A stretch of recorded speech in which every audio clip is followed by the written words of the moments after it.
Hello everyone, it is I, RavenWood, and welcome back to my channel, yay, with a new playlist that we're, oh, hold on, scratch that. Dang it, that was cringy. Scratch that. Okay, well no, don't, keep recording, but Yeah, like, keep recording, just crop that part out. yeah, okay. Let's, starting in 5, 4, I'm still recording, 3. you don't have to count down. I know that I'm just counting down for like mental placement. 5, 4, 3, 2, 1. Hello everyone, it is I, RavenWood, and for this new episode that I'm working on is an interview with the Ruby fans. There will be a new playlist that'll start for the new year, and hopefully I can interview as many of y'all as possible. Maybe not as many as possible, but you get to the point. My point is that I kind of want a wholesome playlist for me interviewing the fans and seeing why they like Ruby. Now, on with the show. Here's your boy Neptune. Hey. Hello, Neptune. Are you ready for the questions? I am. Alright. Question number 1. This is intense. Why do you like Ruby, and what brought you into the show?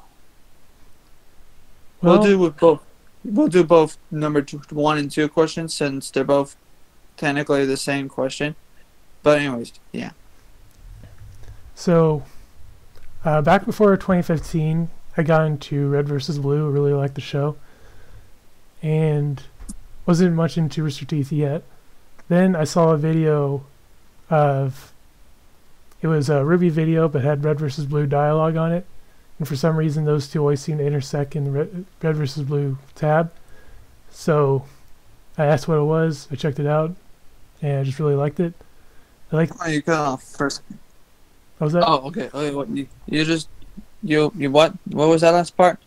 Oh, so I asked what it was, I watched it, and I decided I really liked it, and then I decided to get into the rest of Rooster Teeth. And what do I like about it? I like the way the dialogue feels. It just feels natural most of the time. And as weird as it sounds, I really like the animation. Even the Volume 1 animation, which everyone says is bad, but there's something endearing about it, I guess. I like the weapons. Big gun nerd, so I like the fact that there's a lot of guns in it. I see. And I just like the show as a whole. I just find it enjoyable. Okay, cool. Now this is also part of the same question of the first question, but this is why it's the second question. What do you like and dislike about Ruby? I mean, there are bits I dislike. There are parts in Volume 3 that just felt really unnatural in the dialogue, the animation. While it looks really good in some places, just looks really stiff and weird in other places. And even though I don't find anything particularly cringe in Volume 1 and 2, everything from 3 onward does have cringe moments. But despite all that, I still really like the show. I see. Okay, so you see, I have to agree with you on that one there. Like, there are some cringeworthy moments in Volume 1, 2, and 3, but to me, I feel like those moments were on purpose. And then there's so many cringeworthy moments on Onward that some, yes, are on purpose, but there are ones that I'm concerned with. The ones that there's some cringeworthy moments in Ruby that I am somewhat concerned with in volumes 1 and 2 and 3. But then there's moments in Onward where I'm like, okay, no, this is more cringy than what I'm worried about. You know what I'm saying? Yeah. And so there's also some moments that are meant to be cringy, and like, oh, okay, that makes sense. And then so yeah, I guess there isn't like a fine line. It's just kind of, it depends on the person. I mean, there's moments where it's the characters being awkward that I find cringy, but I understand that's on purpose. And there's parts that are not the characters just being awkward that I find really cringy. Yeah, I see. What are your favorite characters in Ruby and why? I really like Neptune as a character. I think he's got a cool weapon. Kind of like his demeanor is pretty relatable. I like Sun because of his like carefree attitude. Also, he's got a really cool weapon, and he's voiced by Michael Jones, who I think is really cool. All right. I see. I like. Why do you like? What do you like? Other than that, other than Neptune, like who else do you like? It's kind of obviously like Neptune, right? Yeah. But do you like anyone else other than Neptune? I mean, I typically gravitate towards background characters. Like, trying to think. Like, it was either D or Dudley, the guy with the lever gun. I like lever guns, so I think I like him. Oh. I'll have to look that up. Who has the lever gun? The lever rifle? Yeah, lever gun or lever action rifle. You never actually see him operate the lever, but it's there. All right, that sounds cool. Yeah. Yeah, I actually kind of liked Dee and Dudley when they were when they were first introduced, but I kind of also find it awkward how they were so easily killed off. I want them to at least like kill a few Grimm and maybe get caught off guard, and then one of them dies. Well, you see, I guess we can go on a whole tangent about huntsmen and like how death should be handled and whatnot. Yeah. Because in a way, I think they were trying to go with like a comedic route, because like, oh, obviously these guys are these guys are Tweedledee and Tweedledum, right? So obviously, fans would like it if we had like a very fun moment with characters that are associated with, well, dumb and dumber, essentially. But the problem with that is that, well, these are supposed to be professional huntsmen, right? And I kind of feel awkward that even Huntsman has a preference for huntsmen, and so he's like, well, I mean, it's not that.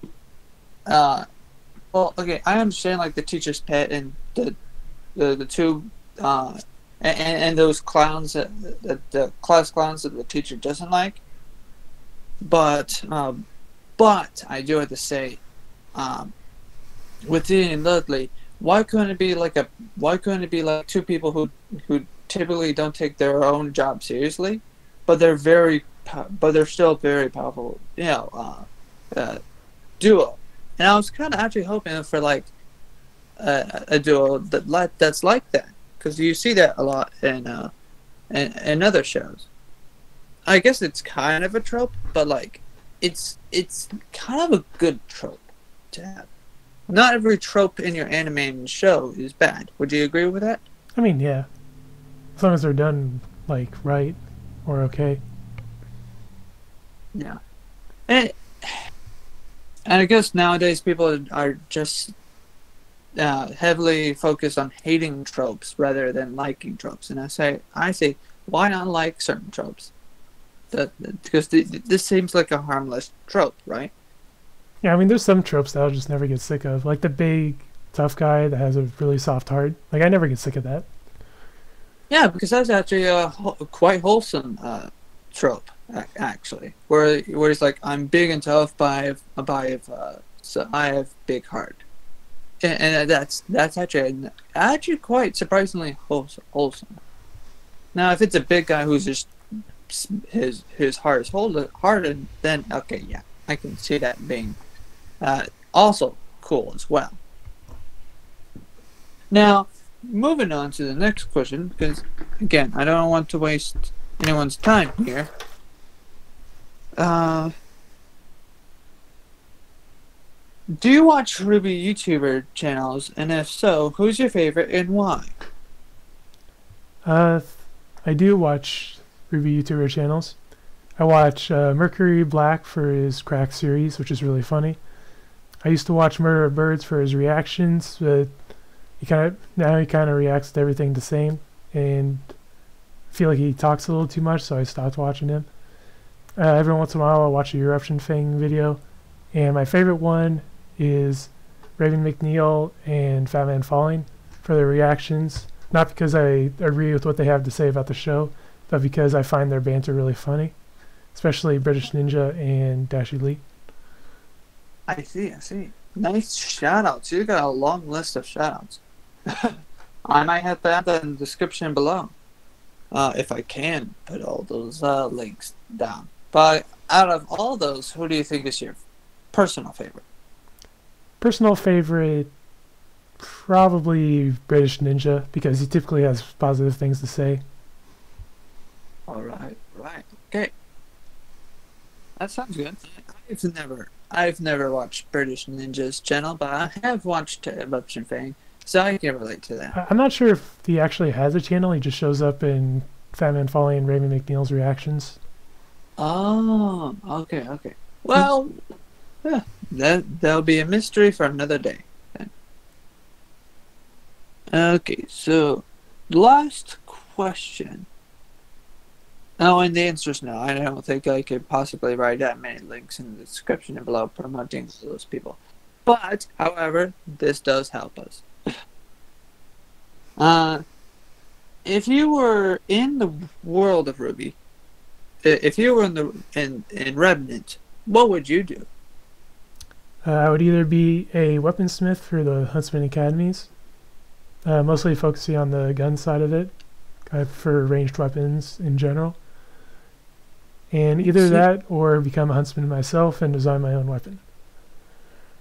Ah, that's cool. That actually sounds interesting. I here definitely enjoyed your time. What about you, you boy? What was the question? I definitely enjoyed your time here. I enjoyed your questions. I find all of them very interesting. What about you, Neptune? Did you enjoy your time here as well? Yeah, it was alright. Alright. Thank you. And with that, please like and comment down below. Maybe you'll be interviewed next time. Also, maybe check out my channel. Sometimes I post videos on it. Alright, I'll link your channel, I guess.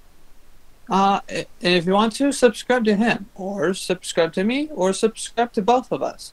And hit the bell if you want to be notified when our videos come up. Please comment below and like this video if you want to see more. And see you all soon. Bye-bye.